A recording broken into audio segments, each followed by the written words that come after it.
Mi kthehemi në studio të flasim tani për zhvillimet në Kosovë. Kam në lidhje të drejt për drejt avokatin Tom Gashi. Avokat, shumë faleminderit që me ne kënaqësi të bisedojmë. Shëndetje Gjoj, faleminderit për mundësinë. Avokat, po e nis bisedën me deklaratë skandaloze të ministres së administratës publike në Serbi, Snežana Paunović, që është antare e Partisë Socialiste Serbe, pra ish Partisë Miloševićit, tha që nëse do të kishte qenë ajo në vend të Slobodan Miloševićit, do ta kishte spastruar etnikisht Kosovën. Një deklaratë që zguxonte ta bënte as Miloševići, pra thonte që nuk kemi të bëjmë me spastrim etnik etj. Çfarë të bëri përshtypje? Si e pe një prononcim të tillë dhe është një tregues të paktën për faktorin ndërkombëtar që të kuptojnë që ende kanë administratën e Vučić njerëz me mendësi të para 90-s. Çfarë po ndodh? Po faktikisht siç e thatë ju, Miloševići kur direkt nuk e ka thënë, mirë po e ka bërë. Jo vetëm pastrimin etnik që ka tentuar dhe e ka bërë, faktikisht pjesërisht Kosovë, por paraprakisht ka tentuar që ta bëjë në Sloveni, është parandaluar, ka tentuar që ta bëjë në Kroaci dhe ka humbur luftën, po ashtu edhe në Bosnjë dhe luftën e fundit në Kosovë. Do thotë këto kanë qenë 4 luftra që ai ka zhvilluar dhe kanë qenë presionin ndërkombëtar dhe për këtë arsye ai gjithmonë fajnia ka lënë tjetër kujt, kuptimin që kinse sërt janë të pakënaqur në republika të tjera përveç Serbi dhe në krajinën e Kosovës siç ka qenë më herët dhe siç është quajtur, edhe pse është suprimuar faktikisht autonomia e Kosovës vitin 1989. Mirë po kjo deklaratë e kësaj ministre për mua nuk është fare surprizë, për shkak se të njëjtën gjë për mënyrë më diplomatike e ka thënë ky pasardhësi direkt i Miloševićit, e që është presidenti i Serbisë Vučić. Do thotë aplike të Miloševićin fakuzuar për shkak se nuk e ka kryer punën mirë Kosovë dhe vetëm gjë do thotë fajin për Miloševićin e kanë thënë Vučići direkt që nuk ka arritur që ta kryej punën e tij në Kosovë, kuptimin e spastrimit etnik. Dhe këto të cilat janë shumë të rënda, mirë po nuk janë befasuese për ne shqiptarë, sepse gjithmonë kështu kanë vepruar. Dhe ai gjaktisht, si po them, kryesori Miloševići ka lënë pasues të saj, pasues të tij, që janë edhe pasues politike së tij, që është edhe kjo ministre konkrete për këtë deklaratë skandaloze. Dhe besoj që me këto deklarata çfarë janë kaq të rënda, Kosova nuk i ka mundësi që të merret, në kuptimin besoj që bashkia ndërkombëtare do të duhet që të bëjë diçka në kuptimin për të parandaluar deklarata të tilla, sepse krijojnë xitje. Tani ka 27 vite që ne jemi çliruar dhe ka përfunduar lufta Kosovë, mirë po ja e shef që sërbët janë sërbë dhe kur nuk ndalen, derisa dikush nuk i ndal, o me forcë, o me trysni të madhe ndërkombëtare. Aga, ti thua që Kosova s'ka kohë, por a duhet ta denoncoj një fenomen të tillë edhe tek partnerët? Kosova jo që s'ka kohë, po s'ka çfarë t'i bëj, shkak se nuk mund të ndikojë në politikën e shtetit, po besoj që bashkia ndërkombëtare në krye me Shtetet e Bashkuara të Amerikës mund të bëjë shumë, por duket që e marrin paksa të përvjelur Serbinë në krye me këtë pasuesin e Miloševićit, edhe për shkak të luftës në Ukrainë, edhe për shkak të frikës se mund të ketë destabilitet të madh në Ballkan, nga se dihet që Serbia është direkt e ndikuar nga Rusia dhe sigurisht që as NATO-ja, Amerika dhe asnjë shtet themelmisor në botë nuk don që kufirin mes të NATO-s dhe të Rusisë të kufirin mes Kosovës dhe Serbisë, sepse mund të ndryshojnë shumë për të keq. Por besoj që prapë këto deklarata që janë skandaloze do të parandalojnë për një kohë të gjatë Serbinë që të bëhet pjesë e botës së civilizuar, kuptimin pjesë e Bashkimit Evropian, apo themi integrimeve evropiane që ajo thuja se i dëshiron pjesërisht, mirë po në esencë jo, dhe themi kështu është me dy mendje. Pjesë e trurit e ka Bashkimi Evropian, por pjesa më e madhe e trurit të tyre, të udhëheqësve të Serbisë, është e dirigjuar dhe e drejtuar nga Rusia, dhe ja që këto gjëra thuja se kanë qenë për një periudhë të gjatë kohore, themi me shekuj ka qenë kështu, dhe është paksa e vështirë që mendja e udhëheqësve të Serbisë, por ndoshta jo e qytetarëve të ndonë të Serbisë, tjetë e tillë çfarë ka qenë themi para që nena dhem tepër shumë është okupimi 100 vjeçar dhe që faktikisht u dash bët një luftë çlirimtare që të çlirohemi përfundimisht nga okupimi i vrashtë i Serbisë. Duke që kemi ngjecje, që i përdëgjohemi,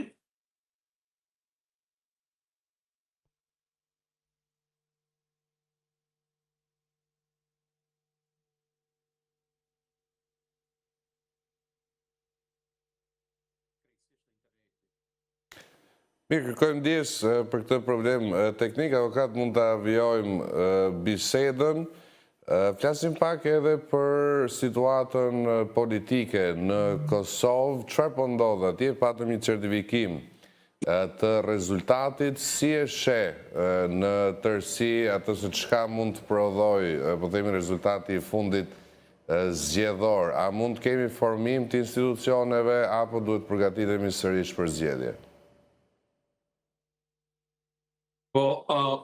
mire thatë ju, ne kemi pas javën e kaluar, themi para një jave, saksisht certifikimin e të zgjedhjeve dhe pas kësaj kemi pas këtë premte 2 takime të kryetarit lëvizjes vetëvendosjes të kryeministrit Albin Kurti me kryetarët e 2 partive opozitare, është takuar me kryetarin zotin Bedri Hamza, kryetari i PDK-s, pastaj të një ditë është takuar me kryetarin e LDK-s, ka qenë aty edhe zonja Vjosa Osmani, dhe nuk kemi ndonjë rezultat konkret. Do thotë për pas 2 takimeve që të gjithë kanë deklaruar që takimet kanë qenë konstruktive, këto terma politik që thojnë gjithçka, por në esencë nuk thojnë asgjë, mirë po nuk ka ndonjë rezultat konkret se çfarë do të ndodhë të ardhmen. Zoti Bedri Hamza për mua paksa ka qenë i paqartë për shkak se fillimisht ka deklaruar shumë herë edhe gjatë zgjedhjeve, po flas për zgjedhjet e fundit që PDK-ja nuk ka vija të kuqe për asnjë parti politike, mirë po nuk dim se çfarë ndodhi dhe pasi e përfundoi takimin me zotin Albin Kurti, deklaroi që PDK-ja ka vendosur që të mbetet në opozitë. Pa në opozitë edhe ishte. Nuk ishte që ishte në pushtet edhe pas do të rritet në opozitë. Ai ishte thellë në opozitë, nuk ishte as për afër të lëvizjes vetëvendosje dhe duket që ndoshta do të ketë edhe takime të tjera edhe me PDK-n edhe me LDK-n. Ajo që ishte paksa surprizë ishte takimi në mes të zotit Kurti dhe kryetarit të LDK-s, zotit Abdigjiku, mirë po me te, si surprizë ishte Vjosa Osmani, unë kam menduar që do të jetë dikush tjetër, por ja që duket që janë 2 shtylla të LDK-s që mbajnë njëra tjetrën, është kryetari aktual dhe zoti Abdigjiku dhe Vjosa Osmani, për shkak se në LDK faktikisht ka shumë presion dhe kemi tani më tepër se 150 nënshkrimet që deklarohen publikisht që i kanë mbledhur për të kërkuar dorëheqjen e zotit Lumir Abdigjiku për shkak të rezultateve tepër të dobta për më tepër se ndoshta 2-3 vite. Është tenduar që me Vjosa Osmani LDK-ja mund eventualisht marr vota më tepër, mirë po jashtë që ndodhi dikush thotë që i ka sjellur 1000 vota, dikush thotë 2000, por askush nuk thotë që i ka sjellur më tepër se 3000 vota dhe që janë tepër pak në kuptimin që një president e shtetit kur i ribashkohet me një parti nga e cila ka dalë para 5-6 viteve, rezultati ka qenë jashtëzakonisht i dobët. Dhe për këtë arsye kemi kryetar të degëve të LDK-s që kërkojnë haptas, do të thotë publikisht dorëheqjen e Lumir Abdigjikut, mirë po nuk ka ndonjë lëvizje konkrete në LDK, është shumë e fragmentizuar, ka ndarje dhe tani në rast se bëhet një koalicion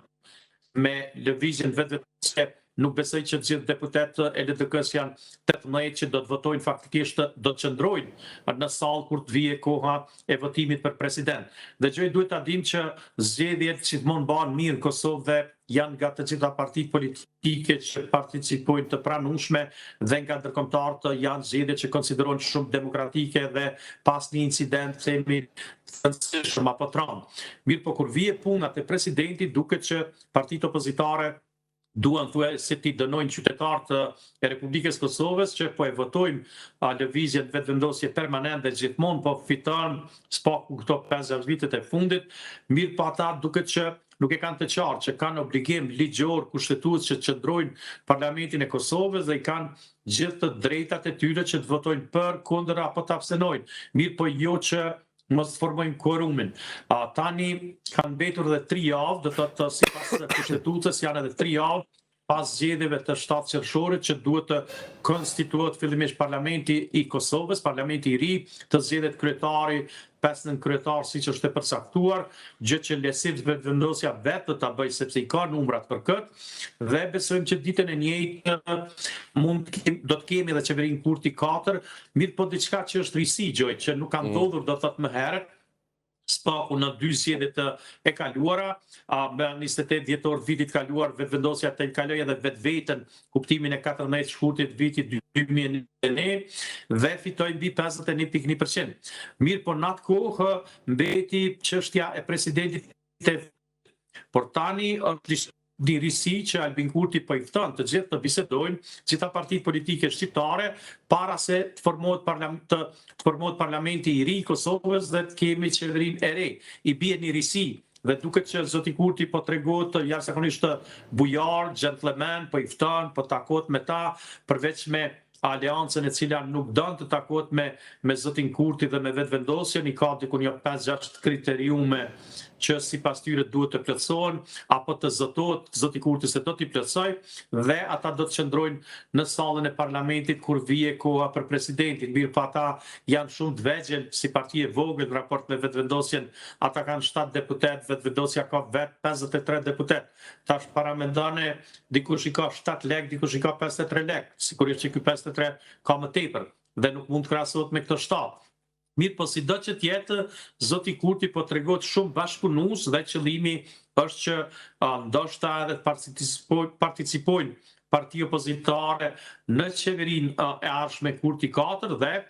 pastaj do thotë lehtësisht do të bëhen gjitha institucionet. Mirë po ajo kryesorja që deri me tani spaku për 2 palë zgjedhje nuk ka mund të i kalohet është zgjedhja e presidentit. Dhe me qenë se kjo është një prej arsyeve pse shkojmë në zgjedhje, tani nuk kemi ushtruese të detyrës së presidentit, por jo presidente të zgjedhur nga Parlamenti i Kosovës siç do duhej. Besoj që kjo është alfa dhe omega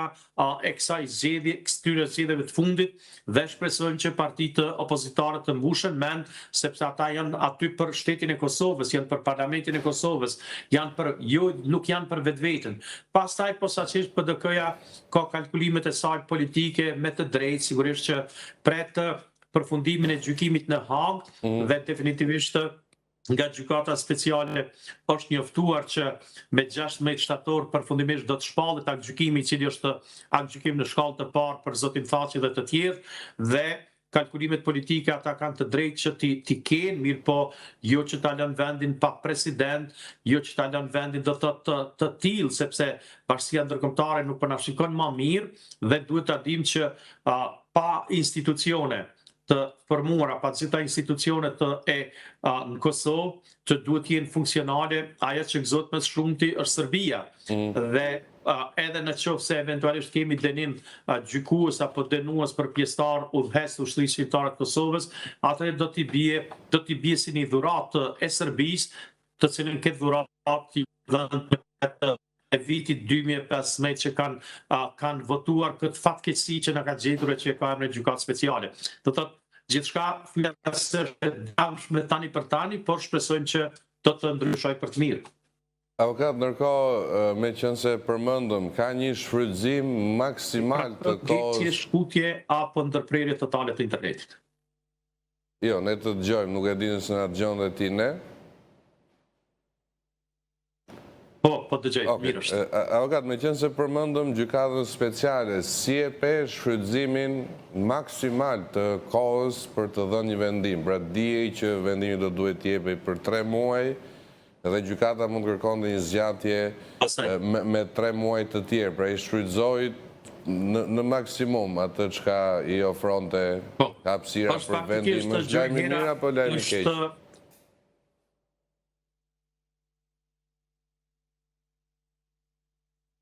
Mirë, nuk e dëgjoj avokatin, nuk e dinë se është problemi im. Mundona që ta...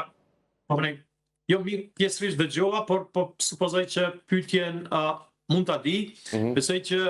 gjykata speciale ka të i kaluar, themi kështu, gjithë normalitetin e shpalljes së aktgjykimit, 2 herë shty shpallja e aktgjykimit dhe periudha kohore është jashtëzakonisht e gjatë. Mirë po ata arsyetohen për shkak volumit të çështjes penale, dosjes penale që ka me qindra mia faqe, pastaj një numër jashtëzakonisht i madh i dëshmitarëve që janë dëgjuar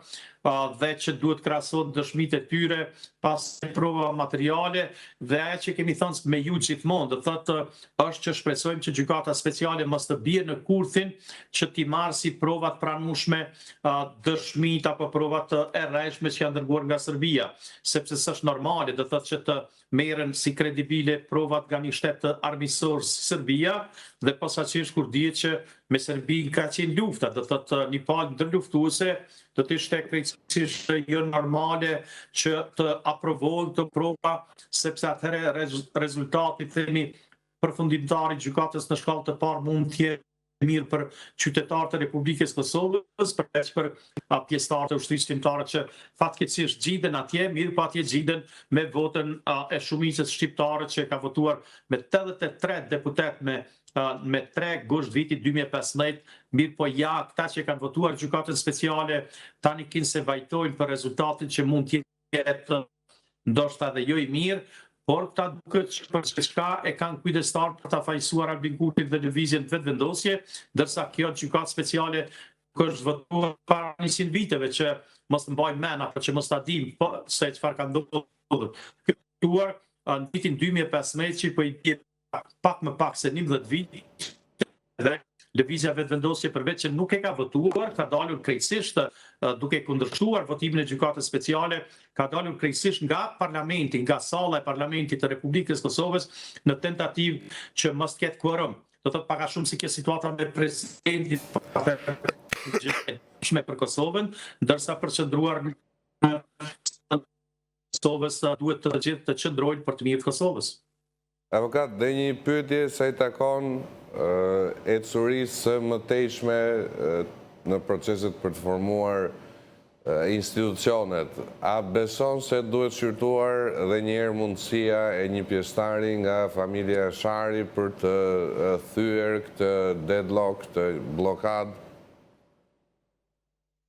Po mundësit teorike gjithmonë ekzistojnë, mirë po ne kemi pasë me faktikisht 2 antarëve të respektuar familjes Jasharit, të cilët kanë deklaruar që zoti Murat Jashari nuk do të pranojë që të jetë presidenti i Kosovës, mirë po mund të bisedohet me të, ndoshta edhe është duke biseduar dhe po që se ai pranon që të kandidohet, atëherë kjo çështja për presidentin do të ishte temë e kaluar, meqense do të zgjidhej sigurisht, do të thotë 100% shqiptar do ta votonin. Dhe besoj që duke i ditur që kompetenca që i ka presidenti i Kosovës lehtësisht do ta kryte punën e tillë, sepse është punë e përfaqësimit të unitetit të qytetarëve të Kosovës dhe përfaqësimi edhe i politikës së jashtme, gjë që posaçërisht zoti Murat Jashari ka gjitha kompetencat dhe ka kvalifikimin edhe të shkollimit adekuat që ka superior dhe mendoj që nuk do të kishte kurfar problemi. Mirë po këto janë gjasa, ndoshta këto janë faktikisht të dëshirueshme, por duhet të kemi parasysh që deklarimet e tyre thujase janë përfundimtare, kështu që mbetet si opsion, mirë po nuk mund të deklarojmë se do të pranonte dikush prej kësaj familje të kandidojë për president apo jo, sepse janë deklaruar që nuk pranojnë për shkak se janë familje e cila ka një peshë shumë të madhe në Kosovë dhe nuk duan të jenë pjesë themi e kalkulimeve apo themi të matematikave politike për shkaqe të arsyeshme. E qartë, avokat, shumë faleminderit që ishit me ne, kënaqësi të bisedonim. Faleminderit. Mirë që ishim avokatin Tom Gashi, një bisedë që i takon deklaratës nga Ministri Administratës Publike Serbe, një deklaratë skandaloze,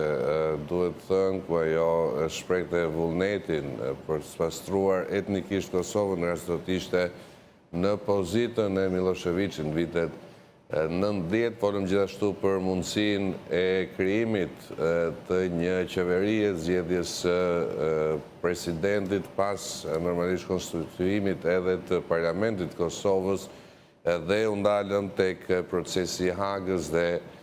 tema tjera. Ne do të ecim më tej, të kalojmë në një tjetër aftësi reklamash, kthehemi pas pak në studio.